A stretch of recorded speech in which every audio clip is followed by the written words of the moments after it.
Assalamualaikum warahmatullahi wabarakatuh. Di sini kami akan menjelaskan mengenai mobile computing, eh, khususnya pada bagian Bluetooth dan Zigbee. Nah, sebelumnya di sini saya memperkenalkan diri. Nama saya sendiri Ahmad Najib Asyafi'i dengan NIM 5, akhiran 56 dan rekan saya Zainul Akmal dengan NIM akhiran 23. Nah, di sini akan saya lanjutkan untuk mengenai Bluetooth. Nah, jadi di awal adanya Bluetooth itu adalah bagaimana agar bisa menyediakan koneksi antar perangkat secara nirkabel. Nah, di sini Bluetooth itu dia menggunakan wireless connectivity ad hoc. Yakni maksudnya adalah antar perangkat itu bisa langsung terhubung tanpa harus melalui infrastruktur yang tetap. Dan dia menggunakan radio yang universal atau radio yang banyak digunakan oleh apa namanya ini oleh standar wireless lainnya. Nah, kemudian Bluetooth ini bisa agar bisa menghubungkan antara komputer dan peripherals atau perangkat pendamping lain, bisa juga untuk perangkat apa ya perangkat pendamping, bisa juga untuk PDA dan bisa juga untuk ponsel. Nah, jadi apa itu peripheral itu contohnya seperti apa sih perangkat pendamping? Contohnya seperti mouse, contohnya seperti keyboard, contohnya seperti apa namanya headset, musik box dan lain sebagainya. Nah, jadi tujuan utamanya agar bisa menggantikan dari IRD atau ini apa namanya ini uh, apa tuh IR inter apa inter apa tuh lupa ya. Infrared ya, infrared bisa menggantikan infrared. Nah, contohnya seperti pada TV. Nah, TV kan ada remote tuh. Di remote itu ujungnya ada sensor infrarednya, dan di TV juga ada. Nah, untuk menghubungkan antara remote dengan TV, maka perlu dilakukan lurus. Nah, karena infrared itu kan dia frekuensinya tinggi, sehingga dia harus berada dalam satu garis yang lurus.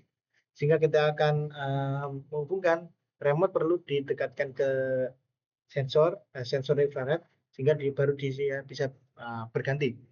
Sedangkan pada smart TV yang sekarang remote itu mayoritas sudah memiliki Bluetooth sehingga tidak harus untuk apa namanya harus untuk garis dikoneksikan apa didekatkan pada satu garis sensor dan bisa langsung terhubung terhubung ke TV meskipun disembunyikan dijauhkan dari TV tetap bisa tersambung asal tidak terlalu jauh sesuai pada jarak maksimal dari Bluetooth sendiri. Kemudian Bluetooth ini bisa dipasang pada perangkat lainnya. Perangkat apapun bisa dikasih Bluetooth dan harganya sangat murah. Sehingga Bluetooth sekarang mayoritas semua perangkat sekarang kayaknya, semua perangkat mobile sekarang semuanya pasti punya Bluetooth. Laptop, HP, smartwatch dan lainnya pasti ada Bluetooth karena chip dari Bluetooth sendiri ini murah dan bisa yaitu bisa digunakan kapanpun. Nah, kemudian ini Mas tadi karena Bluetooth tadi menggunakan universal radio, maka dia menggunakan frekuensi yang license free atau gratis tanpa harus membayar lisensi ke pemerintah. Ini menggunakan ISM 2,45 GHz. Nah, ini frekuensi yang biasanya digunakan pada WiFi dan juga Zigbee dan juga apa lagi banyak lah. Pokoknya perangkat-perangkat wireless yang jarak dekat itu menggunakan ini wireless lisensi free nih. Kemudian Bluetooth itu jaraknya lebih rendah, dayanya lebih rendah, dan kemampuan pengirim datanya juga rendah. Karena memang tujuan Bluetooth itu agar perangkat itu bisa terkoneksi secara wireless dan tidak terlalu memiliki perpindahan data. Nah, namun tetap bisa digunakan berbeda dengan WiFi ya. Kalau Bluetooth itu mungkin maksimal kalau versi yang barunya mungkin 24 megabytes. Ya, untuk mengirim data. Karena kita pernah seharusnya kita pernah ini sih mengirimkan data lewat Bluetooth kan pada HP-HP yang dulu pasti prosesnya lebih lama meskipun apa namanya sudah ada versi Bluetooth yang lebih cepat namun dia tetap kalah dengan WiFi yang sudah mendukung hingga ratusan MB bahkan ada yang juga hingga giga sehingga memang Bluetooth ini apa ya tidak didesain untuk mengirim data yang besar.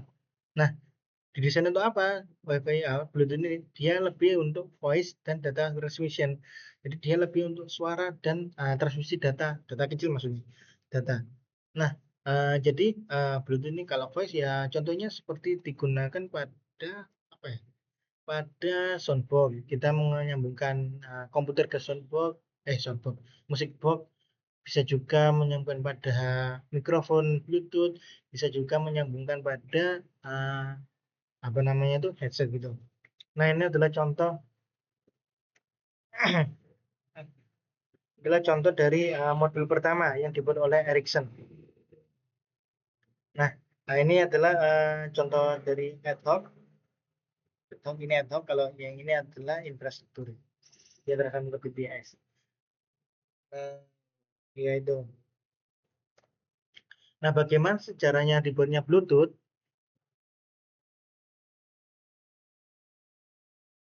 Nah, jadi sejarahnya pada tahun 94 perusahaan Ericsson yang didirikan oleh Mattison atau Harrison dia membuat proyek bernama MC-Link. Tujuan awalnya proyek ini adalah bagaimana agar bisa membuat perangkat itu tersambung tanpa menggunakan kabel, tapi dengan secara wireless. Nah, kemudian proyeknya ini diubah nama menjadi Bluetooth. Nah, dia itu tidak dilandaskan pada Raja Denmark yang 10 abad Pak. Raja Denmark pada abad yang 10 bernama Harald Balaton Gormsen. Nah, raja ini itu sejarahnya dia bisa pernah menyatukan Denmark dengan Jerman. Nah, Bluetooth itu terinspirasi dari peristiwa tersebut. Jadi karena Bluetooth itu diharapkan bisa menyambungkan antar dua perangkat sama seperti raja bisa menyatukan antar dua wilayah Jerman dan bukan menyatukan, mendamaikan. Iya, menyatukan Denmark dengan Jerman pada waktu itu. Kemudian pada tahun 98 dibuatlah sebuah fondasi, sebuah apa ya, sebuah organisasi bernama Bluetooth SIG. Nah, organisasi ini tidak hanya terdiri dari satu perusahaan saja, tapi terdiri dari beberapa perusahaan yang menginginkan adanya standarisasi untuk perangkat wireless. Kemudian pada tahun 2001 dibuatlah produk untuk pasar untuk pertama kalinya yakni versi 1.1. Kemudian pada tahun 2005 telah terjual. Oh, cukup cepat dari 4 tahun sudah terjual 5 juta chip per minggunya. Nah, seperti yang tadi saya jelaskan, jadi di Bluetooth ini dia tidak terdiri dari satu perusahaan saja, tapi terdiri dari beberapa gabungan perusahaan seperti Ericsson, Intel, IBM, Nokia, Toshiba. Nah, kenapa demikian? Karena apa ya? Karena hal ini untuk apa ya?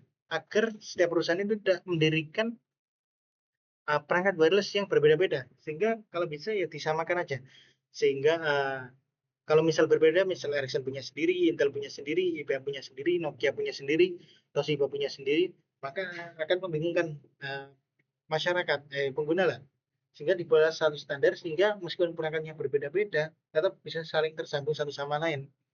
Kemudian muncul setelah sekian lama ada juga promotor yang bergabung yaitu Tricom, Acer, Microsoft, Motorola dan lain-lain. Nah, dan hingga kini sudah ada lebih dari 10.000 members yang tergabung dalam uh, organisasi Bluetooth ini. Jadi di organisasi ini itu dia akan menyediakan tentang standarisasi spesifikasi Bluetooth dan juga sertifikasi untuk perangkat yang menggunakan Bluetooth ini. Jadi jika ada perusahaan yang perangkatnya menginginkan untuk menggunakan Bluetooth, maka dia wajib untuk join ke grup Bluetooth ini dulu. Nah, jadi Bluetooth ini bukan sebenarnya adalah suatu perusahaan, makanya dia ada TM-nya. WiFi juga ada TM-nya di bagian sini. Jadi sebenarnya dia bukan nama ininya, dia itu sebenarnya adalah wireless ya. Nah, namun jenisnya adalah jenis Bluetooth gitu. Nah, karakteristiknya dia menggunakan 2,4 GHz ISM band. Ini adalah frekuensi yang unlicensed dan dia menggunakan 79 RF channels dengan jarak 1 MHz garis spacing. Jadi channelnya itu dari 0 dimulai dari 2400 MHz dan berakhir pada channel 78 yang merupakan 2480 MHz. Dia menggunakan KFSK modulation, modulasi bagian ininya, bagian frekuensinya, dan transmit powernya itu kecil, yakni sekitar 1 sampai 100 mW. Nah, kemudian untuk division untuk pembagian frekuensinya dia menggunakan FHSS dan TDT. FHSS sendiri itu frekuensi hopping spektrum.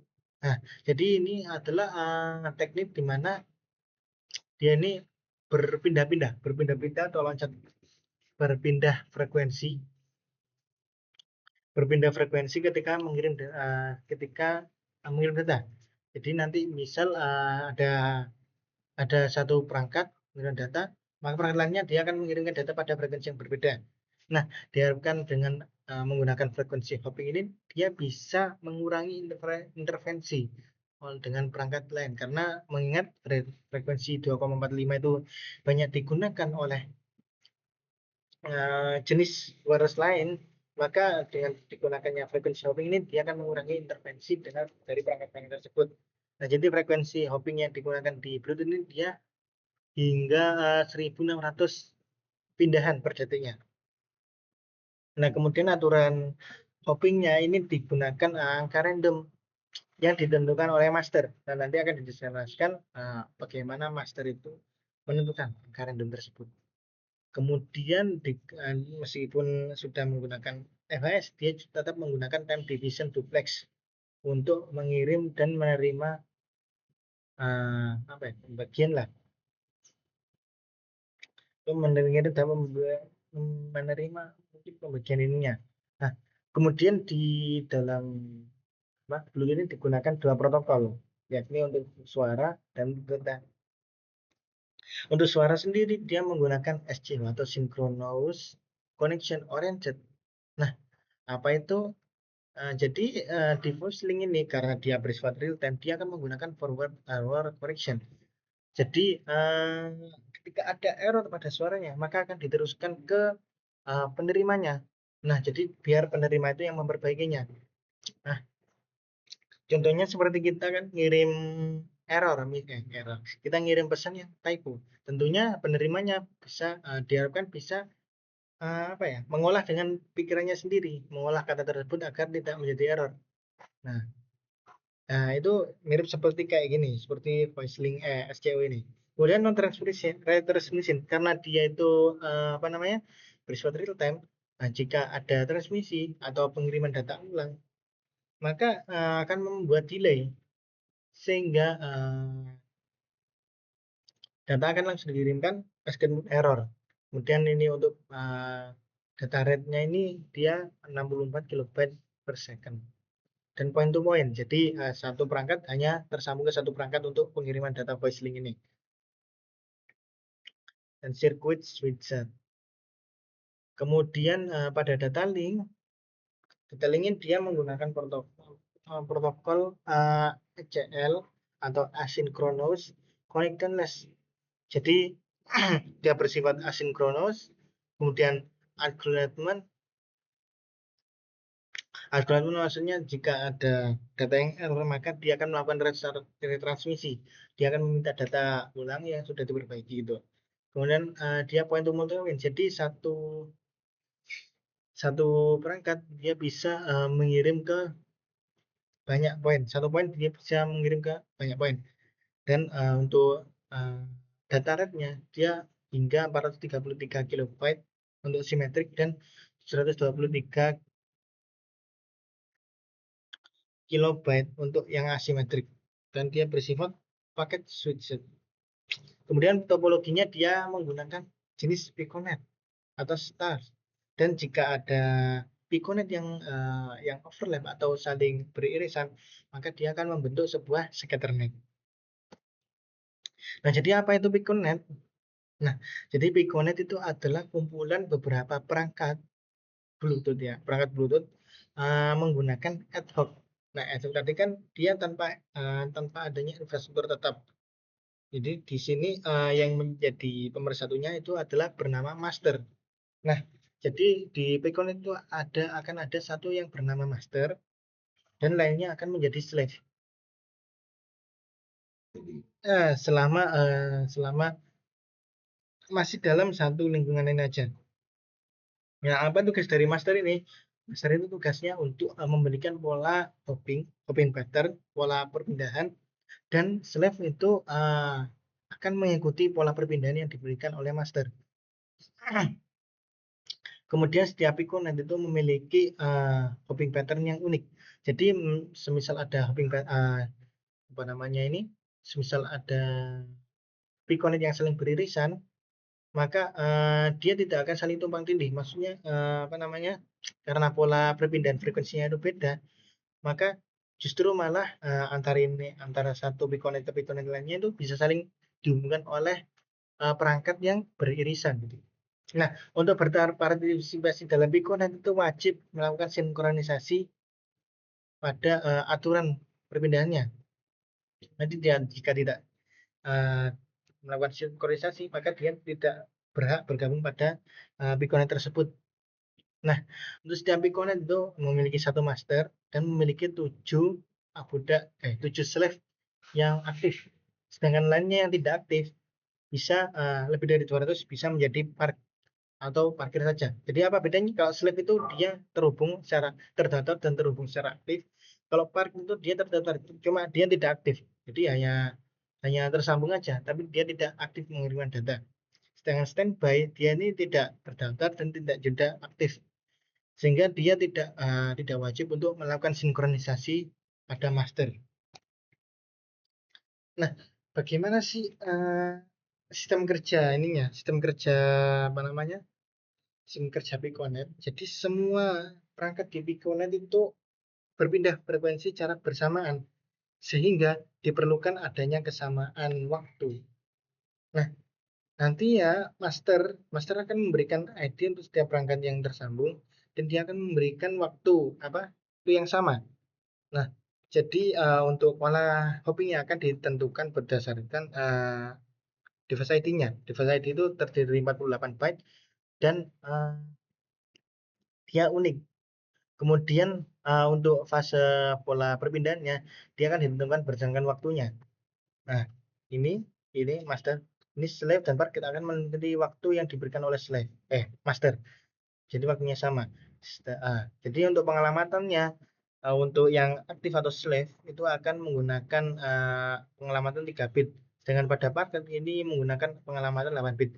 Sedangkan jadi gini, nanti kan awalnya semua perangkat itu tidak sama, tidak sama waktunya. Ini bukan waktu detik ya, mungkin waktu dalam nano, nano, nano, nano detik lah, ya, nano waktu lah. Nah, ketika sudah ada master, ketika diciptakan sebuah master, nah nanti, oh iya, belum dijelasin. Jadi bagaimana daya master? Jadi kan pertama kali perangkat Bluetooth itu dia akan melakukan deteksi dulu apakah ada perangkat yang apakah sudah ada master. Nah, jika belum ada master, maka dia akan menginisiasi awal menjadi master. Kemudian ketika ada perangkat baru lagi, otomatis perangkat lainnya itu akan menjadi budaknya sendiri, akan menjadi slave-nya. Nah, gitu. Ketika sudah salah satunya memiliki master, maka master akan langsung melakukan sinkronisasi waktu, akan memberikan sinkronisasi waktu pada perangkat-perangkat lainnya yang hendak terhubung. Kemudian ini scatternet. Apa itu scatternet? Jadi scatternet itu adalah kondisi di mana ada Piconet yang salah satu perangkatnya ini beririsan atau terhubung dalam 2 Piconet. Nah, ini ada Piconet yang berlokasi yang sama, yang saling terhubung dan bisa apa namanya? Bisa menjadi penghubung antara satu Piconet dengan Piconet lainnya. Nah, ini contohnya di sini, ini slave di sini. dia bisa menghubungkan antara slave di sini dengan di sini, menghubungkan data yang di sini dengan yang di sini. Nah, ada kejadian juga di mana ini misal ini ada kejadian juga di mana perangkat itu menjadi master di satu Piconet, namun dia menjadi slave di Piconet yang lainnya. Nah, kemudian bagaimana perangkat yang berada di irisan? Nah, karena tadi Piconet itu memiliki hopping pattern yang unik, jadi perangkat ini akan melakukan jumping back atau apa namanya? Perpindah apa? Dia akan ganti-ganti hopping pattern. Dia kadang mengikuti yang Piconet satunya, kadang dia akan mengikuti Piconet satunya lagi. Nah, sehingga karena berbeda pattern ini, dia bisa menjadi jembatan antara Piconet satu dengan Piconet yang lainnya gitu. Kemudian ini adalah frequency selection atau bagaimana pembagian frekuensinya. Ini contohnya adalah pada waktu 625 nanosecond. Nah, jadi gimana sih? Jadi awalnya pasti master dia akan apa tuh namanya ini? Dia akan ya, pokoknya dia akan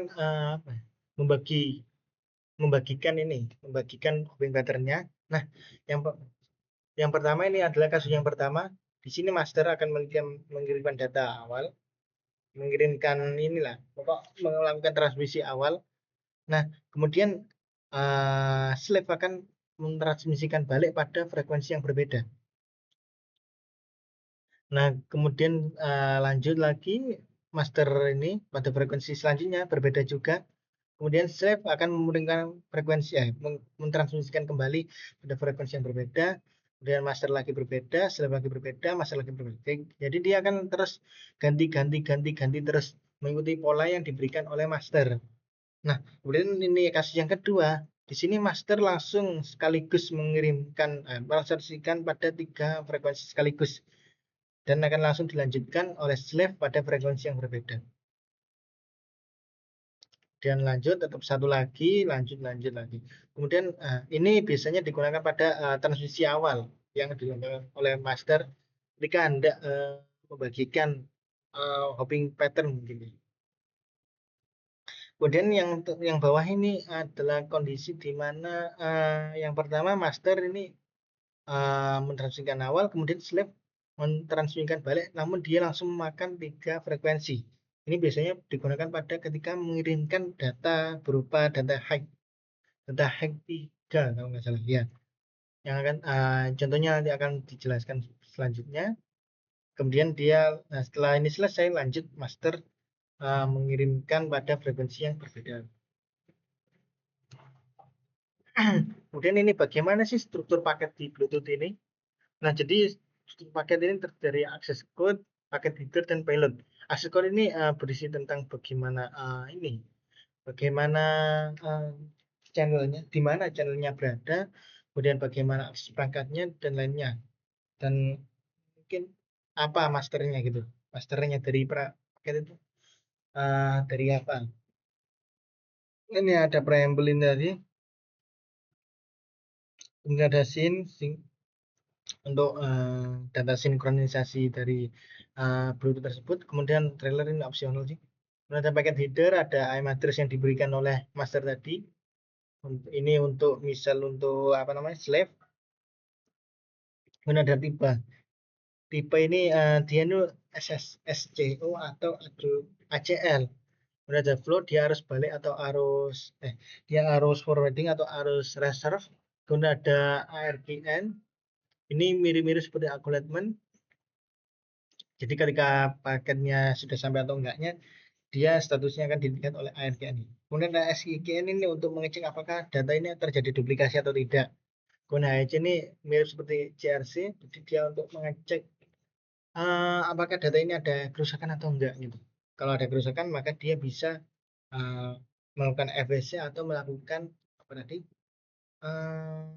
retransmisi. Nah begitu. Kemudian payload ini pasti adalah isi datanya. Tadi slave maksimal. Oh ya, tadi sudah selesai. Oh ya sudah sih. Maksimal slave itu 7. Kalau selain itu dia akan panik. Nah, ini adalah contoh untuk SCO. SCO tadi itu yang menggunakan FEC. Jadi ini misal datanya ada 30 bit. Nah, untuk high voice pertama dia audionya hanya digunakan 3 bit, sisanya untuk FEC atau mendeteksi ini. Jadi ketika audio dikirim, loh kok ada salah? Nah, pokok di sini akurasinya, koreksi audionya itu lebih lebih tinggi. Jadi kualitas videonya, kualitas voice-nya akan lebih bagus gitu. Nah, ketika audionya dicek, loh kok ada salah, akhirnya dia akan meneruskan memberikan koreksi mana aja yang salah sehingga nanti perangkat seterusnya bisa memperbaiki tersebut sendiri secara real time. Kemudian video ini untuk yang medium. Nah, di sini audionya itu lebih besar yaitu 20 bit dan FSC-nya lebih kecil. Nah, kemudian yang HV3 ini full audio. Nah, ini menentukan juga pada kecepatannya ya. Semakin besar ini yang dikirimkan, maka audio yang dikirimkan juga semakin cepat audio dikirimkan, maka semakin turun kualitasnya. Nah, karena ini VC-nya lebih gede, kualitasnya lebih baik, cuma dalam proses pengirimannya dia lebih lambat sedikit. Sekarang ini dia karena tanpa ada VC, tanpa ada koreksi, maka dia pengirimnya akan lebih cepat gitu. Kemudian ini untuk data voice, dia berisi audio, namun juga berisi juga data. Dia ada terdapat header, ada pilot juga, ada VC-nya, ada CRC-nya atau correction-nya. Atau koreksi apabila datanya ada yang kurang, maka dia akan atau rusak ya, maka dia akan memberikan mengecek apakah data itu rusak atau enggak gitu. Gitu. Sedangkan pada file ACL ini misal datanya adalah 3 nah dia terdiri dari header dan CRC yang wajibnya. Nah, ini bedanya hanya di pilotnya aja sih. Nah, kalau DM1 dan DH1 data medium dan data X1 dia pilotnya puluhan aja. Nah, kalau yang ini DM1 dan DH1 ini dia hanya menggunakan satu slot. Satu slot channel, DM3 ini menggunakan 3 slot channel. Nah, makanya pilotnya lebih gede. Dan DM5 dan DH5 ini menggunakan 5 slot. Nah, di sini kalau DM1 dia ada VEC-nya untuk agar perangkat tujuannya bisa memperbaiki memperbaiki datanya sendiri gitu. Nah, ini hampir sama aja, bedanya ada pada pilotnya. Untuk AUX dia beda sendiri, dia headernya hanya 1, dan pilotnya ya, hanya 29 aja. Nah, kemudian ini adalah kecepatan pengiriman data antar ininya di setiap jenis jenis apa tuh?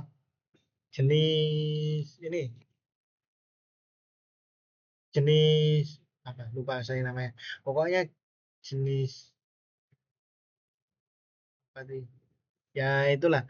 Pokok kalau yang DM ACL itu bisa hingga 5 slot. Kalau SCO itu hanya menggunakan satu slot channel aja. Nah, kemudian pada SCO dia stagnan di 64 aja. Nah, kecuali pada DV dia ada rate untuk datanya. Sedangkan pada DM dia untuk yang simetrik ini 108 hingga 433. Dengan untuk asimetrik ini untuk mengirimnya ini hingga 700, dan untuk arus baliknya dia 57 hingga 57 hingga 108. Nah, itu sepertinya itu aja. Ini ya inilah. Nah, kemudian bagaimana sih cara mengirimkan data? Bagaimana sih ininya hubungannya apa? Cara mengirimkan data di Bluetooth ini? Jadi master pertama akan melakukan polling menggunakan DDD untuk melakukan packet transmission. Nah, nanti untuk slotnya akan dibagi menjadi slot 625 milisecond dan master itu tadi master melakukan polling terhadap slave. Nah, ini tadi kalau SCO itu suara aja, dia hanya akan menggunakan satu slot 64 kilobyte dan point to point. Kalau ACL ini bisa sampai 5 slot, dia bandwidthnya asimetrik, bisa bolak-balik. Dan point to multi point. Nah, ini kan inisiasi awal ya. Ini master mengirimkan data SCO di frekuensi 0.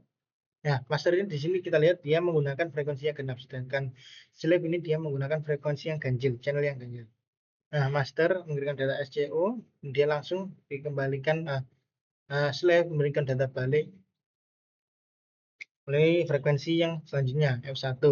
Dan ini juga sama dia master menggunakan data menggunakan apa namanya ini protokol ACL F4 pada frekuensi 4 kemudian dikirimkan balik oleh slave 2 pada frekuensi 5. Nah, ini juga ACL bisa master langsung mengirimkan data apa mentransmisikan langsung pada tiga channel, kemudian slave mengirimkan mentransmisikan balik sebesar 17 apa pada frekuensi 17 saja. Kemudian ini juga sebaliknya master juga bisa mengirimkan mentransmisikan satu pada satu frekuensi, kemudian slave 2 mentransmisikan balik langsung pada 3 frekuensi, 3 channel. Nah, robustness. Nah, jadi apa namanya di sini di Bluetooth digunakan robustness. Jadi karena apa namanya frekuensi hopping pada Bluetooth ini slow yang dibuat oleh master, maka karena slow tadi proteksi dia bisa memproteksi dari interface oleh frekuensi yang lain ya, mengingat banyaknya frekuensi yang menggunakan frekuensi yang sama ya, frekuensi standar yang sama. Nah, juga untuk membedakan, memisahkan dengan Piconet yang lainnya. Nah, di sini dia akan bisa melakukan retransmisi hanya untuk ACL ya, dan sangat cepat retransmisinya. Dan ada juga yang menggunakan forward error correction, bisa digunakan pada SCO dan ACL, dengan SCO hanya untuk hanya menggunakan ECA aja. Nah, di sini contohnya ini kan A mengirimkan data, slave mengirimkan data kembali. Nah, kemudian master mengirimkan data C. Nah, ternyata kok ada rusak, ada error di playloadnya. Maka errornya ini akan dititipkan pada data yang akan dikirimkan berikutnya oleh slave. Nah, ini ya, lalu kemudian master akan mengirimkan data ulang kembali yang sama, data yang sama kembali. Nah, ada juga kasus di mana ini F dikirimkan E memberikan data ke master. Nah, terus acknowledgement-nya tidak terkirim sehingga terjadi error. Nah, kemudian acknowledgement-nya itu dikirim secara terpisah pada kesempatan berikutnya gitu.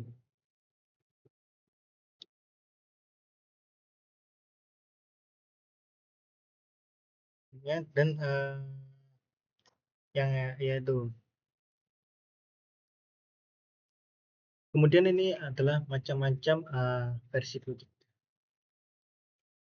Untuk Bluetooth yang pertama kali Bluetooth 1.1 itu ya masih standar, dia pakai IEEE 802.15.1 sampai versi 2002.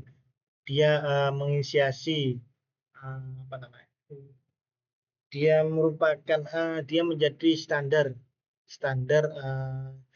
Bluetooth yang stabil gitu.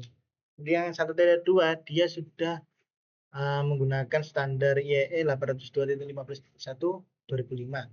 Nah, dia itu lebih tinggi. Dia sudah menggunakan ESCO, Extended SCO, di mana lebih ya tinggi, bit rate-nya lebih bervariasi dan mendukung retransmisi untuk SCO. Nah, kemudian dia juga sudah adaptif frekuensi hopping sehingga karena adaptif intervensinya bisa lebih dihindari lagi. Meskipun pada sebelumnya itu sudah sudah mudah sudah tidak terlalu terganggu intervensi, tapi dengan adanya adaptive frequency shifting ini lebih tidak mudah terganggu lagi.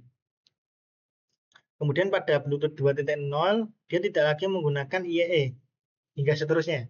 Dia menggunakan enhanced data rate. Nah, kecepatannya itu hingga 3 megabytes untuk ajal dan ISCO. Dan daya yang digunakan itu lebih rendah karena siklusnya itu lebih pendek. Nah, dengan yang pada Bluetooth 2.1 tahun 2007, nah dia itu sudah memiliki keamanan yang lebih tinggi dan memiliki pairing support dan bahkan mendukung NFC juga. Nah, pairing support itu nanti akan dijelaskan di selanjutnya di materi yang berikutnya ini.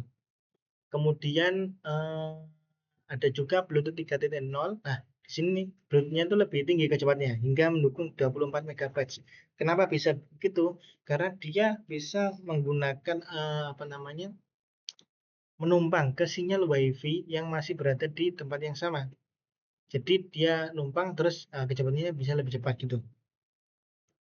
Kemudian Bluetooth 4.0. Nah, ini adalah tapi karena Bluetooth yang 3 tadi itu dia meskipun lebih cepat namun konsumsi dayanya pasti lebih tinggi.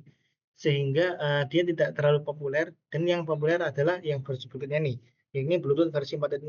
Jadi dia ini memadukan 3 versi Bluetooth, yaitu ada Classic Bluetooth atau Bluetooth standar yaitu versi 1 sampai 2 tadi, ada Bluetooth Expeed atau Bluetooth versi 3 tadi dan Bluetooth Low Energy.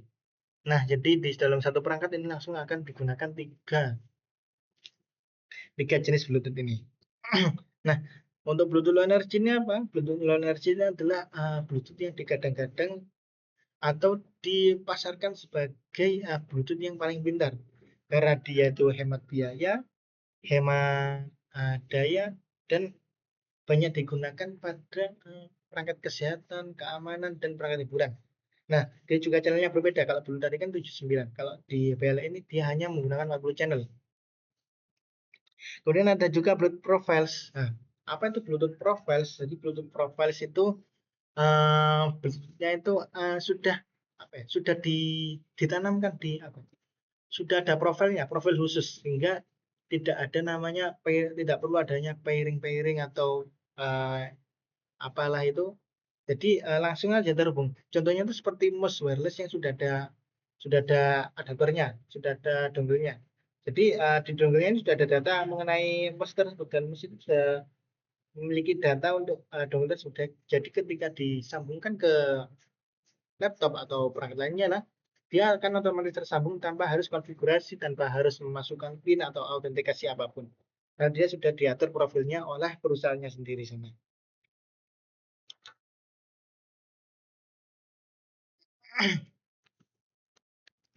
Nah, bagaimana konsumsi energi pada Bluetooth klasik? Jadi Bluetooth klasik itu antara tradisional Bluetooth itu dia orientasinya itu pada koneksi. Karena sesuai pada ide awalnya tadi, dia itu tujuannya adalah agar bisa mengkoneksikan perangkat tanpa menggunakan kabel secara wireless.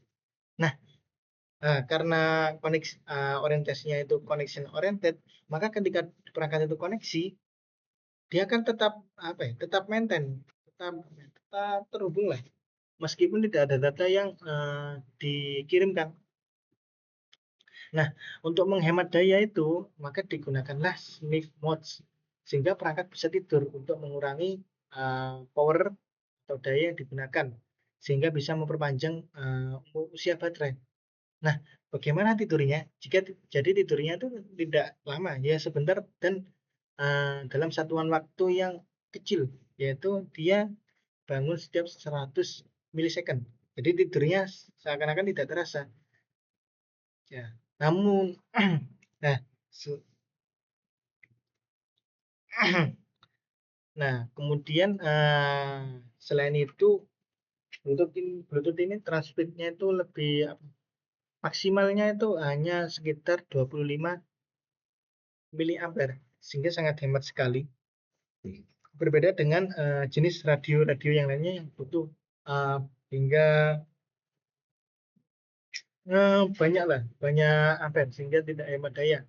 Sehingga Bluetooth ini bisa dikatakan sebagai apa, transmisi radio yang hemat gitu. Nah, tapi meskipun bisa dikatakan sebagai hemat, nah dia tuh eh, untuk ya meskipun dia tuh lebih hemat daripada radio-radio yang lain, namun dia masih kurang hemat untuk perangkat yang menggunakan baterai koin. Nah, jadi apa namanya? Sehingga dibuatlah namanya ini Bluetooth Low Energy. Nah, jadi Bluetooth Low Energy itu adalah baru, terbuka, dan jarak radionya lebih rendah lagi. Nah, ini contohnya tadi. Diharapkan BL ini bisa dijalankan pada perangkat yang hanya menggunakan baterai kecil ini aja, yang yang apa ya? Yang umurnya itu kecil gitu. Nah, namun BL ini tidak tidak sama sekali diturunkan dari Bluetooth, namun dia diciptakan dari nol, blank sheet of partition. Jadi dia tidak mewarisi apapun dari Bluetooth Energy karena dia protokolnya berbeda dan lain sebagainya. Dan dia berbeda dari Bluetooth Classic yang menggunakan EDR. Dan orientasinya itu adalah untuk menyediakan wireless yang hemat energi. Berbeda seperti Bluetooth klasiknya. Dioptimisasikan untuk daya yang sangat rendah dan bisa digunakan pada baterai koin karena maksimalnya dia kurang dari 20 mAh dan rata-ratanya bahkan 5 nanoampere ya, kecil lagi. Nah, ini perbandingan jarak rentang wireless areanya.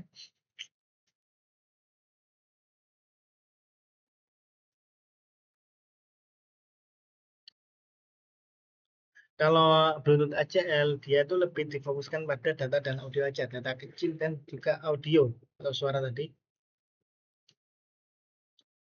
Data kecil dan audio. Nah, apa bedanya audio dan voice? Sebentar. Bluetooth itu untuk SCO.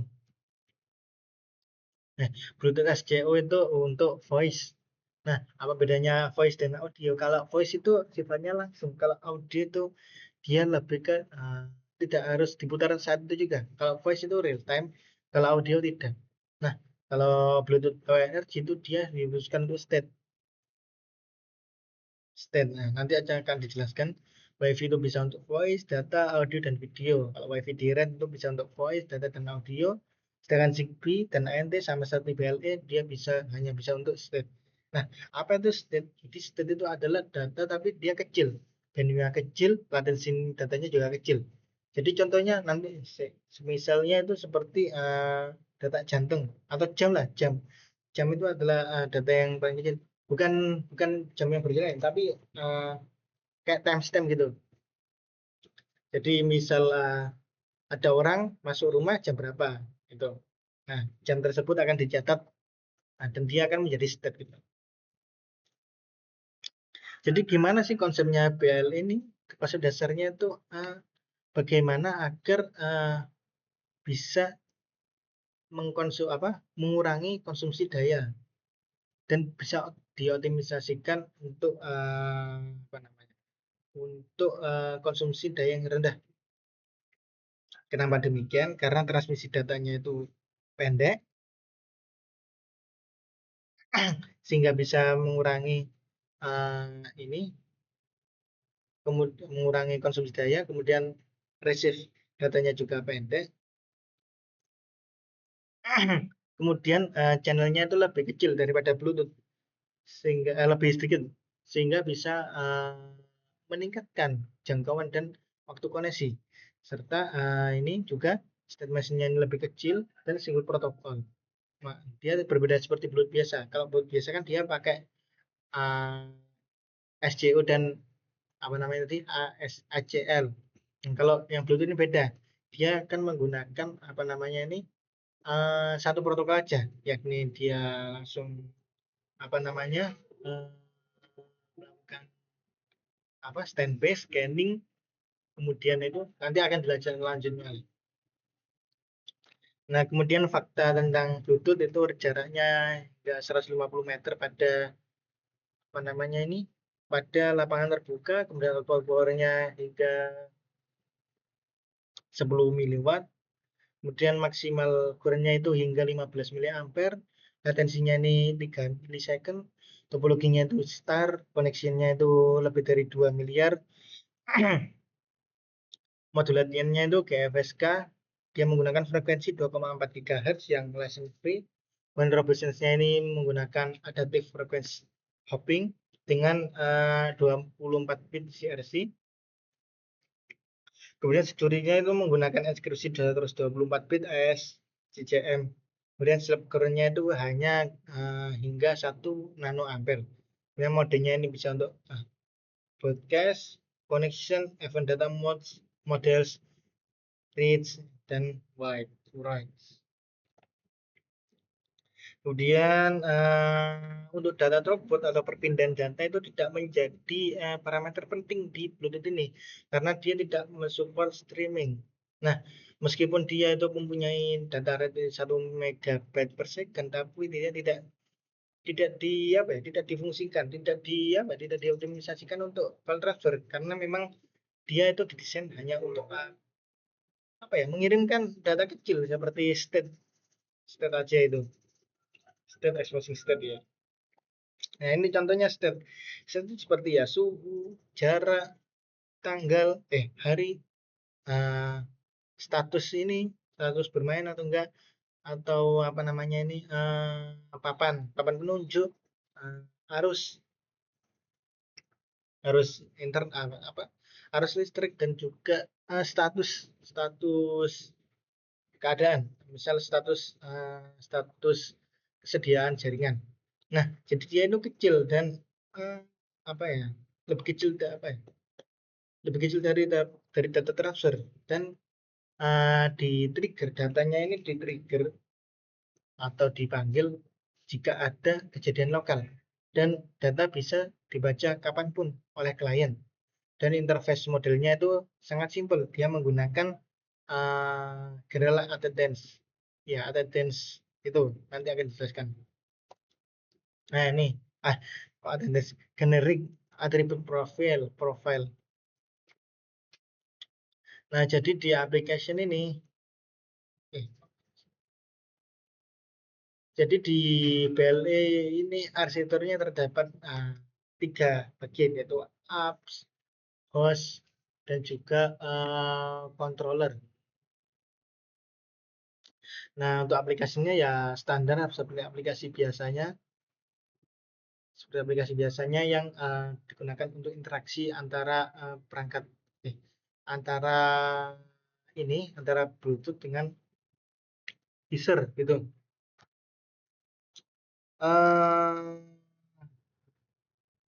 Kemudian untuk di host dia terdapat generic access profile. Generic access profile ini dia untuk menyediakan untuk mengatur bagaimana protokol profil protokol, atau bagaimana perangkat tersebut mengakses protokolnya, sehingga tanpa adanya generic access profile ini dia tidak bisa mengakses protokol dan tidak bisa juga melakukan pengiriman data. Kemudian untuk generic attribute profile ini dia dikhususkan untuk bagaimana proses pengiriman data. Kemudian protokol pengiriman atributnya, prosedur manajer ini untuk mengatur keamanannya, kemudian logical link control, dan atribut protokol ini untuk mengatur alamat logis dan protokol adaptasi dari Bluetooth. Kemudian ada host control interface untuk menghubungkan antara host dengan controller, kemudian ada link layer, direct test mode, dan physical layer. Physical layernya, link layernya ini adalah bagaimana perpindahan bagaimana perangkat ini itu tersambung antara satu perangkat Bluetooth ke perangkat Bluetooth lainnya. Sedangkan physical layernya ini lebih ke pada frekuensi mana frekuensi yang digunakan. Nah, apa aja sih perangkat di Bluetooth ini? Bluetooth Low Energy ini ada dua jenis, ada yang dual mode, ada yang single mode. Kalau dual mode itu dia ada dua jenis Bluetooth, yaitu ada Bluetooth reguler dan ada low energy. Nah, rata-rata perangkat itu menggunakan dual mode ini. Contohnya seperti pada ponsel, apa lagi? Ya, ponsel, laptop dan lain-lainnya. Sedangkan single mode ini dia hanya menggunakan BLE aja dan biasanya digunakan pada perangkat-perangkat kecil seperti remote, smartwatch, kemudian sensor-sensor dan lain-lainnya. Nah, ini apa? Bagaimana sih kalau perangkat dual mode itu? Kalau kalau perangkat untuk basic yang biasa, nah, dia terdiri dari stacknya terdiri dari serial profile, RF protocols, L2CAP, ada link manager, ada basic rate RF. Kemudian untuk BLE ini ada Adreno Profile, Adreno Protocol, L2CAP, link layer, dan low energy RF. Jadi pada dual mode dia akan memiliki dua-duanya, dan akan menggabungkan untuk yang L2CAP dan juga untuk pada RF. Jadi RF-nya akan menyatu gitu. Sehingga ketika dia tersambung dengan perangkat yang sama-sama menggunakan Bluetooth Classic, maka dia akan menggunakan Bluetooth Classic. Dan jika dia tersambung dengan perangkat yang low energy, maka dia akan menggunakan stack yang low energy gitu. Nah, ini untuk physical layernya. Nah, jadi frekuensi yang digunakan seperti tadi adalah yang license free, sama seperti WiFi, yaitu 2,4 GHz ISM band, dan kecepatannya itu 1 MHz sebenarnya, megabyte per second, kemudian modulation DFSK. Nah, modulasinya itu lebih besar daripada Bluetooth. Nah, yang berarti itu jaraknya lebih luas itu. Dan dia terdiri dari 40 channel dengan 20 mHz spacing. Jarak antar megahertz spacing.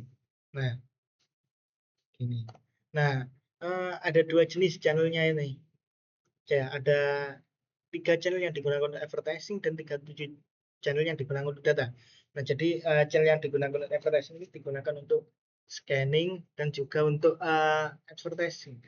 Advertising itu apa? Advertising itu dia misal ada perangkat hendak menghubungi ke perangkat lainnya.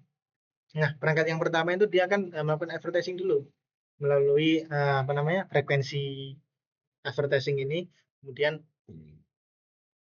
nah, setelah diterima, ketika ada perangkat yang mau menyambung, maka dia akan menerima melalui channel advertising tersebut. Sedangkan 37 data lainnya hanya untuk perpindahan data aja, perpindahan data yang kalau di PLA berarti pada perpindahan data aja. Nah, kemudian karena apa ya? Karena kita tahu tadi kalau frekuensinya ini bisa jadi tabrakan dengan frekuensi dari sinyal wireless lain seperti ini pada WiFi. Ada WiFi dengan IE 802.11. Nah, meskipun begitu masih tersedia 9 data channel yang bisa digunakan. Nah, sedangkan advertising dia main aman, dia tidak akan berada pada channel WiFi sehingga tidak terganggu dan tidak akan terjadi intervensi. Ya, gitu. Sehingga channel yang digunakan WiFi tidak akan digunakan dan akan menggunakan channel yang kosong dan tidak terganggu oleh WiFi. Nah, sepertinya itu yang saya sampaikan. Selanjutnya akan disampaikan oleh teman saya.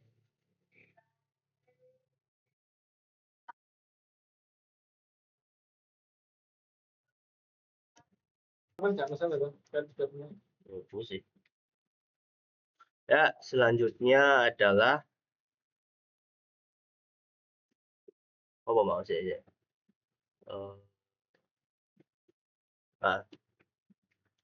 Bluetooth Low Energy Link Layer. Jadi PLE punya layernya. Layernya ada scanning, advertising, connection, initiating, dan standby.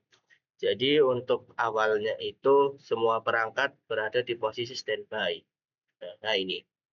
Jadi semua perangkat berada di posisi standby.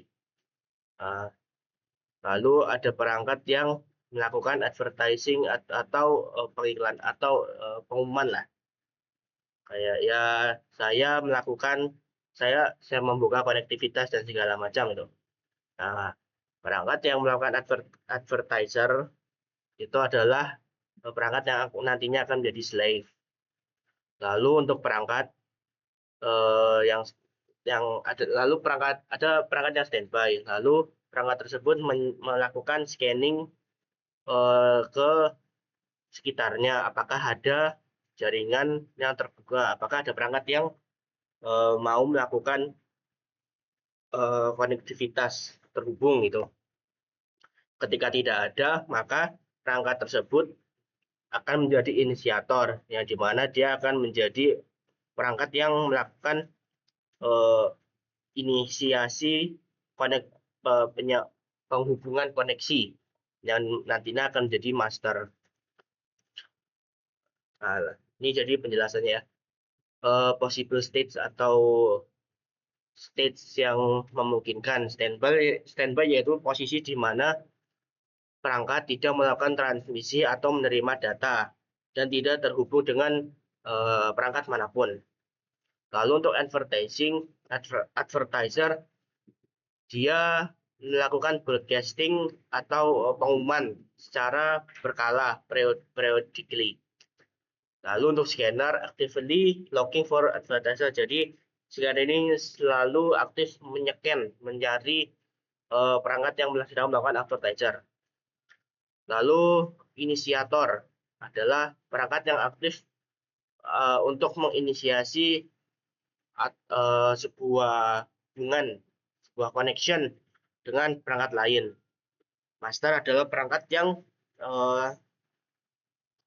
terhubung dengan perangkat lain sebagai master, dan slave adalah perangkat yang terhubung dengan perangkat lain sebagai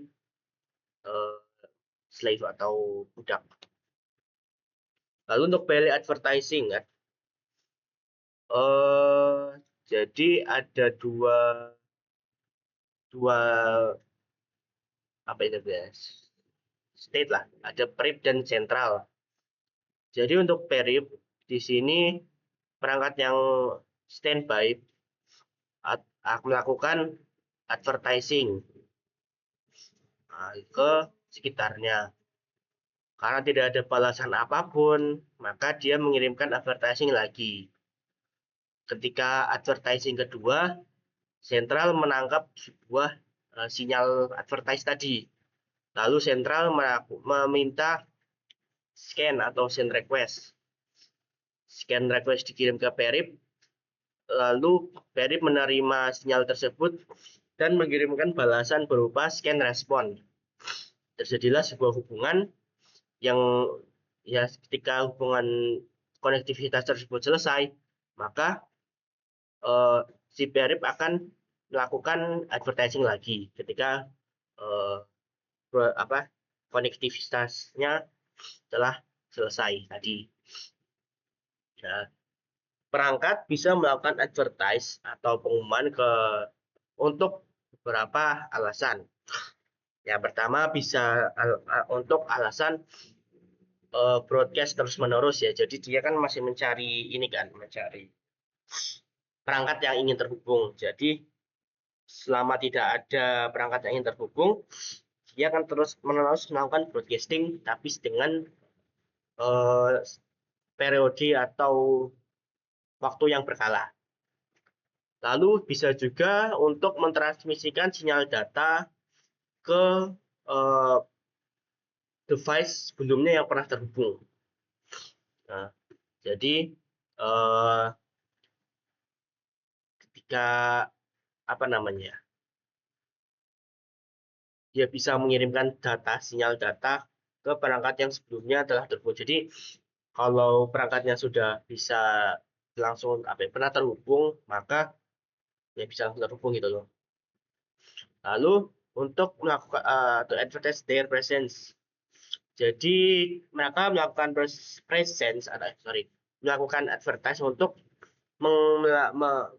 menunjukkan eksistensi mereka ke device-device yang ingin melakukan koneksi atau ingin terhubung. Lalu ada melakukan advertise untuk merekoneksi atau reconnect ulang sebuah jaringan atau sebuah hubungan yang sempat terputus karena local event. Lalu advertising ada 4 tipe. Yang pertama ada connectable undirect, yang dimana scanner manapun, device yang melakukan scanner manapun bisa melakukan inisiasi hubungan dengan advertiser. Lalu ada connectable directed, di mana only specific device can initiate a connection with this advertiser. Jadi hanya device yang spesifik yang bisa melakukan inisiasi dengan advertiser, dengan perangkat yang melakukan melakukan pengumuman itu. Lalu non-connectable undirect. No device can initiate connection with this advertiser. Jadi tidak ada device yang bisa melakukan koneksi dengan pengumum advertiser, pengiklan inilah. Kita sebut pengiklan saja biar lebih mudah. Primarily used for general purchase of data. Jadi ya keadaan ini biasanya terjadi ketika ada perangkat yang memang secara general broadcast data. Lalu discoverable undirect. Any scanner device can request more information from the advertising device, but no device can initiate it. Jadi banyak device yang bisa melakukan request ke suatu advertising device, namun device tersebut tidak dapat melakukan hubungan. Jadi ya hanya sekedar meminta request tapi tidak melakukan hubungan.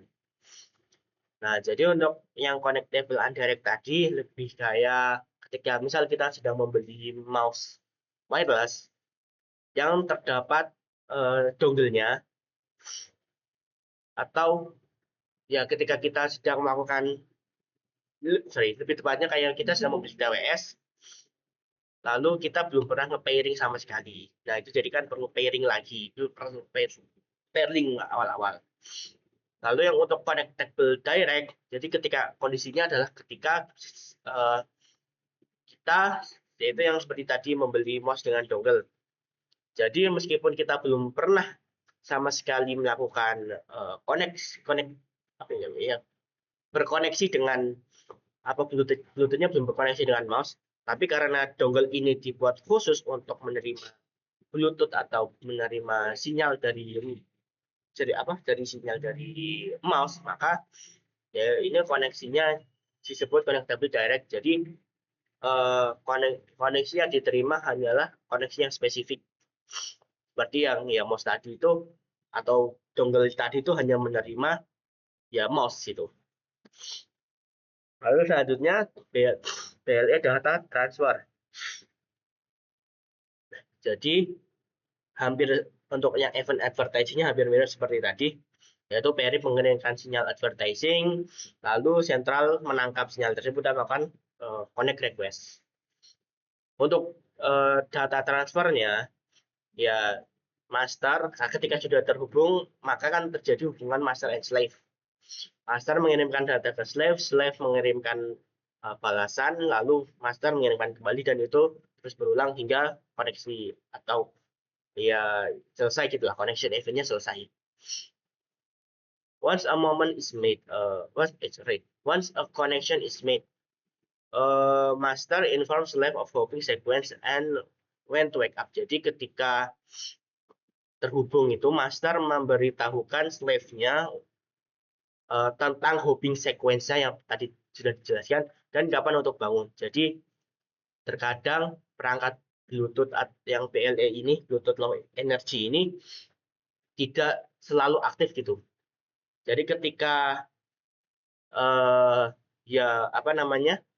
ketika tidak sedang digunakan gitu, sedang tidak ada interaksi input output, maka Bluetooth ini akan melakukan deep sleep. Namun yaitu hanya ya sangat-sangat apa ya, hitungannya itu sangat cepat gitu. Jadi tidak terasa ketika misalkan kita mau memakainya lagi itu. Lalu subsequent transaction are performed on 37 data channel. Jadi seperti yang tadi dijelaskan, Bluetooth memiliki 40 data channel yang dimana yang dibagi menjadi dua bagian, yang dimana 37 data itu ya untuk melakukan transaksi atau ya data transfer, dan untuk yang 3 channel data channel itu untuk hopping sequence. Lalu transaksinya itu bisa dienkripsi, dan kedua device bisa antara kedua device itu ya master and slave-nya itu bisa masuk ke mode deep sleep ketika transaksi yang tadi saya jelaskan. Lalu link layer connection, very low latency connection. Jadi ini ya layernya lah ya. Jadi ketika masih posisi standby belum ada terkoneksi ya, maka masuknya advertiser melakukan pengiklanan ke inisiator. Inisiator menerima lalu memberikan connect request. Ketika sudah terhubung sebuah koneksi, maka terjadilah hubungan master and slave. Nah, lalu ini ada poll, data ACK, LL terminate, dan ACK. Nah, ini link layer connection. Jadi ini data ini ya. Jadi kalau dari sini advertising direct, jadi slave ini mengirimkan sinyal advertising selama 76 sinyal radionya gitu. Tapi karena belum ada hubungan koneksi, maka time-nya masih 0. Lalu master mengenali atau menangkap sinyal tersebut lalu melakukan connect request. Connect request terjadi dengan ya sinyalnya 352, dan hal itu connect request itu terjadi selama 326 milisecond waktunya gitu. Lalu master mengirimkan empty paket hanya untuk ya mengecek apakah koneksinya sudah berjalan gitu.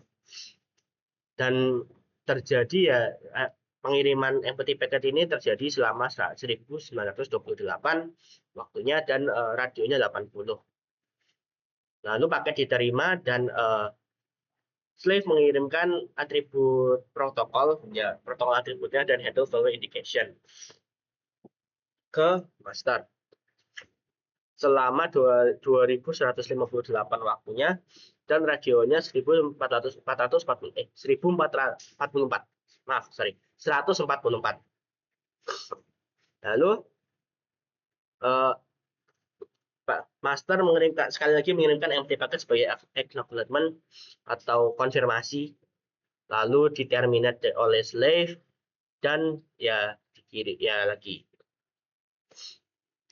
BLE energi karakteristik. Dari slide sebelumnya kita bisa mengkalkulasi energi per setiap transaksinya. Jadi asumsikan upper bound-nya paling minimal tuh 3 milisecond per transaksi. Estimasi TX power itu transaction yang mengirim power adalah 5 miliwatt atau ya mostly TX power AMP 465 nm chips. Untuk 1,5 volt baterai ini 10 miliampere. Lalu 0,015 watt dikalikan 0,003 second yang menjadi 4 UJ. Berapa lama sensor bisa bertahan dengan baterai itu ya? Sebagai contoh, baterai itu Landmark WC357 1.55 volt 180 mAh yang harganya kurang lebih 2 sampai 5 dolar. 180 mAh ini di per 10 mAh sama dengan 18 jam sama dengan 64.800 second detik. Yang dimana itu juga kurang lebih 21 juta 21,6 juta transaksi. Haruskah sensor ini harus mengirim report setiap menit, itu ya kurang lebih jadinya 1440 per hari. Hanya untuk BLE transaksi ini kurang lebih 15.000 hari atau lebih dari 40 tahun. Ini this far extend the life of a battery and on the product. Jadi ya ini tinggal antara baterainya dulu atau perangkatnya dulu. Tapi kebanyakan yang sering rusak duluan itu adalah baterainya. Jadi this mean that battery will cost more than the electronic. Jadi ya karena baterainya rusak, jadi baterainya yang lebih banyak cost untuk mengeluarkannya ya karena ganti baterai gitu. Di sensor could run on scattered power. Jadi sensor ini bisa berjalan di power yang rendah lah. Sebagai contoh ambient light. Use case-nya untuk BLE ada proximity, time, emergency, network availability, personal user interface, simple remote control, voice over Bluetooth, temperature sensor, humidity sensor, HVAC, generic I/O atau automation, battery status, heart rate monitor, physical activity monitor, blood glucose monitor, cycling sensor, pulse oximeter, dan body thermometer. It can enable proximity detection. Jadi untuk yang case proximity itu ya kayak seperti I am in the car, aku di mobil, aku di kantor, aku sedang di ruang meeting, aku sedang di bioskop gitu. It can enable presence detection, itu juga bisa mengaktifkan deteksi kehadiran. Seperti menyalakan lampu ketika aku berjalan di rumah gitu. Jadi lampu ketika aku berjalan, jika saya berjalan ya lampu bisa menyala, itu presence detection. Lalu automatically lock the door when I leave the home. Jadi ketika tidak ada orang di rumah, pintu otomatis kunci. Lalu turn off the alarm if I am allergic. Jadi ketika aku sudah bangun, alarm bisa dimatikan. Nah, ini BLE IoT, Internet of Things. Bell pulse is titik-titik ya. Teleporter is jadi mereka mengirimkan sinyal gitu. Jadi detak jantungnya, temperaturnya sekarang berapa, glukosnya berapa. Lalu BLE dan GAP, Generic Access Profile atau GAP ya. GAP merupakan mendefinisikan atau menyebutnya GAP didefinisikan yaitu sebagai profil dasar yang dimana semua perangkat Bluetooth diimplementasikan, yang dimana mengikat berbagai layar bersama-sama ke bentuk dasar basic requirement atau for a Bluetooth device. Jadi lebih kayak seperti profil dasar yang harus dimiliki standar Bluetooth device gitu. Lalu GAP juga mendefinisikan generic procedure for connection related service. Jadi ya juga mendefinisikan bagaimana prosedur connection relatednya yang general itu seperti apa. Yaitu device discovery, link establishment, link management, link termination, initiation of security feature. BLE dan gap. Gap layer bekerja dengan satu dari 4 profil roles gitu, atau peran gitu. Seperti tadi ada yang broadcaster, yaitu adalah advertiser yang tidak bisa dikoneksikan, non-connectable. Lalu ada observer yang hanya bisanya itu menyekan atau mendeteksi advertiser, tapi tidak bisa menginisiasi hubungan atau melakukan connection gitu. Lalu peripheral adalah ya tadi kondisi yang dimana advertiser bisa melakukan koneksi dan bisa beroperasi sebagai slave itu di single layer connection. Lalu sentral itu observer atau yang ya scan for advertisement, yang jadi sentral itu bisa melakukan scanning untuk mendeteksi advertisement, tapi juga bisa melakukan hubungan dan beroperasi sebagai master di single or multiple link layer connection. Lalu, nah ini contohnya. Temperatur sensor itu adalah broadcaster, jadi dia hanya ya selalu broadcast, selalu mengirimkan sinyal.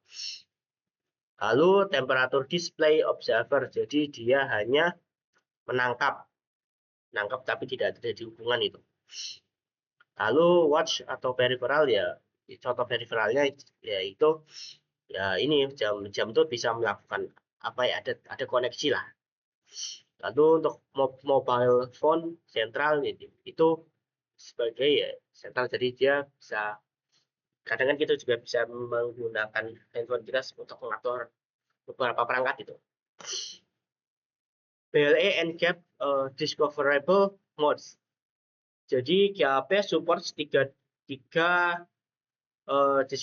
mode discover yang berbeda.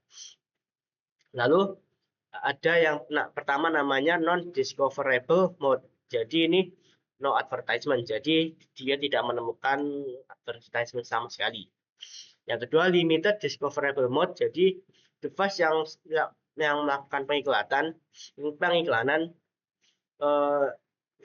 itu melakukan advertisement itu memiliki waktu yang terbatas belum kembali ke mode standby. Lalu untuk general discover mode ini ya device melakukan advertisement secara terus-menerus. GAP manage the data that is sent out in advertisement and scan response packet. Jadi GAP melakukan manajemen ke data yang dikirimkan ke advertisement dan juga men-scan respon paketnya, paket responnya. Pairing bisa dilakukan atau diinisiasikan oleh kedua belah pihak ya, antara sentral maupun peripheral bisa melakukan pairing. The two devices generate and exchange short-term keys which can be used to decrypt a data packet. Jadi kedua perangkat bisa mengenerate dan merubah kunci pendek short-term keys yang digunakan untuk mendecrypt sebuah data paket. Either device can request to enable bonding to create a long-term relationship between the two devices. Jadi kedua device itu bisa melakukan request untuk melakukan hubungan jarak long term, yang jadi seperti perangkat A dan B ini adalah peripheral dan sentral, yang dimana keduanya itu bisa request, aku ingin melakukan bonding, tujuannya untuk long term relationship gitu, itu bisa. long term key itu di-generate, diubah, dan disimpan oleh device dan diperbolehkan device untuk mengenkripsi ulang link dengan cepat ketika rekoneksi tanpa harus mengulangi proses pairing lagi. Profil atau service configuration data, profil atau service configuration datanya itu diingat, remember. Jadi user tidak perlu merekonfigurasi ulang perangkat setiap kali perangkat tersebut itu reconnect. Setiap device juga states in input output capabilities, jadi memiliki input output dari jadi device itu punya tipenya gitu lah, semacam tipe yaitu ada input output capabilities. Jadi ada display only yang dimana user mustahil melakukan input apapun ke device ini, tapi itu bisa jadi output data ya, karena hanya display gitu. Lalu display yes no, user bisa melakukan input namun hanya yes atau tidak, yes no, ya atau tidak gitu, nggak ada yang lain itu. Kecuali juga bisa ini nge-display data. Yang ketiga, keyboard only, jadi user bisa melakukan input password atau pin tapi nggak ada display gitu. Lalu no input no output, device has no means for user input, jadi device tidak dimaksudkan untuk melakukan interaksi dengan user melalui input gitu, dan juga tidak memiliki output display gitu. Jadi ya tidak ada input atau output, pure hanya device itu. Lalu keyboard display input, device memiliki maksud untuk mendisplay sebagaimana untuk input gitu. Jadi ya ini bisa input bisa output juga. Berdasarkan dari kombinasi dan capability dari dua device atau satu dari dua metode dari pairing yang bisa digunakan, yaitu passkey entry. Satu device akan mendisplay randomly generated passkey, jadi akan secara random mengenerate passkey gitu. Sedangkan device yang lain akan melakukan permintaan ke user untuk melakukan input passkey. Ini memungkinkan untuk authenticated link, autentikasi, atau just work yaitu pairing process complete without requiring passkey to be entered. Jadi ada juga yang di mana mode pairingnya langsung terjadi atau selesai tanpa memerlukan passkey untuk masuk. The link will not be authenticated but is encrypted. Jadi untuk yang just work ini linknya itu tidak diautentikasi tapi itu dienkripsi gitu. Karena tidak memerlukan passkey jadi tidak diautentikasi. Namun itu dienkripsi. If either one of the two devices does not require authentication, then just work will be used by default, allowing the user to scan the passkey. Jadi ketika perangkat tersebut tidak meminta autentikasi, maka just work ini mode just work ini akan menjadi mode default yang dimana membolehkan user masuk tanpa perlu kunci, skip passkey gitu. Lalu Zigbee, ZigBee yaitu menggunakan protokol IEEE 802.15.4. Mirip mirip dengan Bluetooth dan IEEE 802.15.1. Pushed by Chipchon, ya didorong oleh perusahaan Chipchon yang sekarang TI, Ember, Freescale atau ya Motorola, Honeywell, Mitsubishi, Motorola, Philips, Samsung dan lain-lain. Lebih dari 260 member yang dimana ada 15 promotor, 133 partisipan dan 111 adopters. Untuk menggunakan ZigBee secara komersial, dijual belikan, itu harus menjadi member gitu. Lalu ZigBee Platform Compromise, IEEE 802.15.4 itu untuk layer 1 dan 2. ZigBee protokol itu stack up bertumpuk dengan layer aplikasi. ZigBee memiliki desain goal yang dimana konsumsi dayanya itu rendah, desainnya simpel dan murah.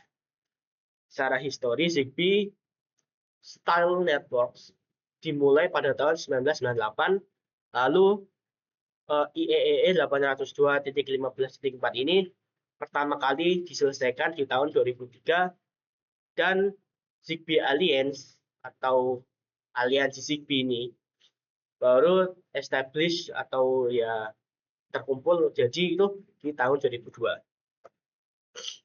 Nah, ZigBee memiliki core market yang yaitu industri yang pertama, industri komersial yang dimana sektornya itu monitor, movement sensor, dan automation. Untuk personal healthcare,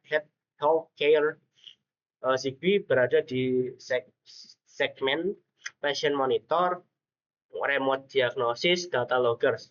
Lalu untuk building automation ada security, lighting, dan fire and safety system. Jadi keselamatan api dan ya keselamatan semacam kebakaran itu. Lalu untuk automotive atau otomasi itu ada service control, inventory tracking. Nah, itu protokol stack-nya. Jadi application, layer application, network, Mac, dan physical. Nah, juga ada di application.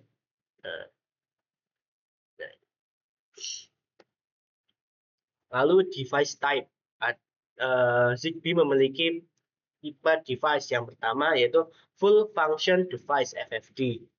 Ini device yang sepenuhnya berfungsi, juga dapat berfungsi sebagai router gitu. Di topologi manapun bisa digunakan. Reduce function device atau RFD ini adalah perangkat yang murah dan mudah untuk diimplementasikan, namun terbatas topologinya gitu. Lalu ada personal area network atau PAN koordinator. Jadi ya koordinatornya maintains overall network knowledge. Jadi mengelola kebanyakan network gitu. Knowledge mengetahui lah banyak overall network gitu. Lalu needs most memory and computing power. Jadi diperlukan memori dan computing power untuk PAN koordinator ini. Nah, ini basic topologinya yaitu ada star network. Nah, jadi ini seperti yang tadi, koordinator di tengah. Lalu koordinator terhubung ke poin-poin di luarnya. Yang dimana ada, kalau di sini ada tiga FFD full function device dan ada 3 RFD. Nah, lalu selanjutnya. Nah, ini jadi untuk yang FFD yang full function device itu seperti yang tadi dikatakan mampu berfungsi penuh seperti router gitu. Nah, jadi ketika yang ini koordinator terhubung dengan yang ini FFD, yang ini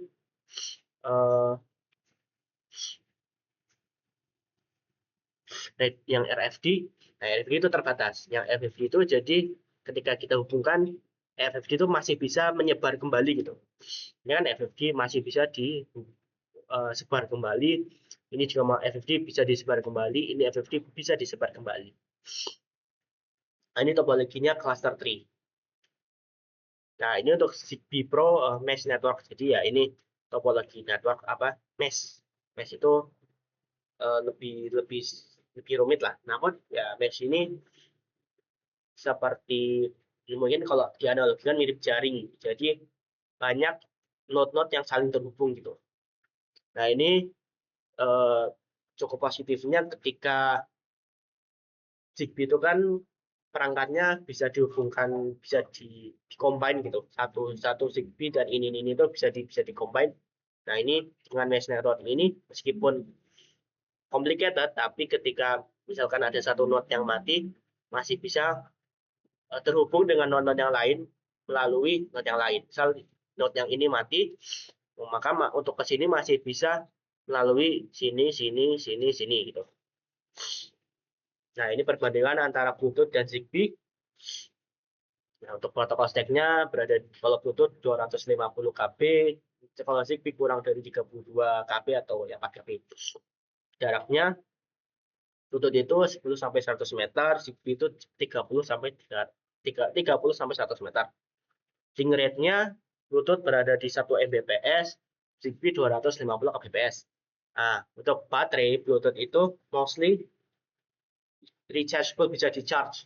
Dengan Zigbee tidak. Untuk device ada 8, untuk Zigbee ini 2/16. Air interface itu FHSS dan Zigbee itu DSSS. Usage-nya itu Bluetooth frequently, kalau Zigbee infrequently. Network join time-nya itu Bluetooth bisa panjang, kalau Zigbee itu lebih relatif pendek. Lalu extendibly bisa diperpanjang ya. Jadi kalau Bluetooth itu tidak bisa diperpanjang. Jadi misal Bluetooth A dan B, Bluetooth A sedang pairing dengan komputer misal. Nah, kita ingin misal memperpanjang jangkauannya, tidak bisa ya dengan tiba-tiba pairing Bluetooth B ke Bluetooth A, itu nggak bisa. Kalau Zigbee bisa di pairing, berarti Zigbee A, Zigbee B. Ketika Zigbee A ingin diperluas ya, Zigbee B bisa pairing ke Zigbee A. Lalu security-nya bisa pin 64 bit, 128 bit. Kalau Zigbee 128 bit dan AES. Nah, ini untuk perbandingannya. Radio frekuensinya itu 2, ya ini sama ya. Klasik Bluetooth yang low energy dan Zigbee itu berada di 2,4 GHz. Lalu untuk jaraknya kurang lebih kalau Bluetooth itu sama di 100 hingga 100. 10 hingga 100 meter. Kalau Zigbee itu dari 10 hingga 200 meter. Over the air data rate yang airnya itu ya di udara itu ya, kalau Bluetooth lagi-lagi hampir mirip. Kalau yang Bluetooth klasik itu di 1 hingga 3 Mbps, kalau yang Bluetooth yang low energy itu 1 MB. Sedangkan Zigbee berada di 250 kbps F, nah yang di 2,4 GHz. Application throughput-nya kalau klasik Bluetooth berada di 0,7 hingga 2,1 Mbps, kalau yang BLE di 0,2 Mbps, sedangkan Zigbee lebih kecil dari 0 atau kurang dari 0,1 Mbps. Nodes-nya itu atau active slave-nya itu kalau kasih Bluetooth 7/167777184 Kalau yang Bluetooth low energy itu unlimited. Kalau yang Zigbee itu di 65535/7. Security-nya itu kalau yang Bluetooth klasik itu 64 bit, 128 bit, dan application layer-nya user itu didefinisikan. Kalau yang low energy 128 bit AS dan aplikasi layernya sama juga usernya di-define. Untuk yang Zigbee sama seperti yang Bluetooth low energy PLE 128 bit AS dan application layer user defined. Nah, untuk robustness itu klasik Bluetooth itu adaptif, cepat frekuensinya, frekuensi hoppingnya itu cepat, dan juga FEC fast ACK. Untuk yang PLE adaptif, frekuensi hoppingnya itu cepat juga, adaptif cepat gitu. Lalu untuk Zigbee itu menggunakan DSSS, use only channel yang digunakan hanya 16 di ISM bandnya. Lalu optional mesh-nya itu topologi punya banyak punya recovery time yang panjang gitu. Latency dari non connected set ya, jadi kosong. Ini total time to send datanya itu dead battery life. Kalau klasik Bluetooth lama itu 100 milisecond, untuk PLE kurang dari 3 milisecond, kalau Zigbee 10 milisecond, kurang dari 10 milisecond. Government regulation-nya sama, semuanya sama, worldwide. Certification body-nya itu kalau Bluetooth itu sama Bluetooth SIG, kalau Zigbee Alliance. Voice capable hanya Bluetooth lama, klasik Bluetooth yang bisa, Zigbee dan Bluetooth low energy-nya tidak bisa. Topologi networknya kalau yang klasik pakai ScarNet, yang low energy menggunakan Starbus, kalau yang Zigbee antara Star atau Mesh. Power consumption-nya itu untuk yang klasik 1 as the reference. Kalau yang PLE 0,1 hingga 0,5 tergantung use case-nya. Kalau yang Zigbee 2 yaitu maksudnya router per 0,1 endpoint. Lalu peak current consumption-nya itu maksimal 5 mA untuk mengoperasikan di Cellcoin. Klasik Bluetooth kurang dari 30 mA, Bluetooth yang low energy kurang dari 15, Zigbee juga kurang dari 15. Service discovery-nya hanya Bluetooth yang mampu, yang bisa, Zigbee tidak bisa. Lalu profile konsepnya itu semuanya bisa. Primary use case-nya itu kalau klasik Bluetooth itu di mobile phone atau HP, gaming, headset, streaming audio yang stereo, lalu otomasi PC, terus electronic consumer, ambil di elektronik gitu. Lalu untuk yang PLE ada di mobile phone, gaming, PC, jam, sport dan fitness, alat sport dan fitness yang ya elektrik gitu. Lalu healthcare, otomasi, consumer elektronik, automation, industrial dan lainnya.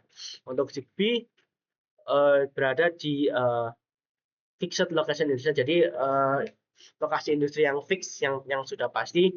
Lalu building and home automation, bangunan dan rumah otomasi, bangunan dan rumah. Juga ada EMI Smart Energy. Ya, jadi itu dari kami Ahmad Najib dan Zainul Akmal Atollah mengenai presentasi Bluetooth kali ini. Kurang lebihnya mohon maaf. Sekian, wassalamualaikum warahmatullahi wabarakatuh.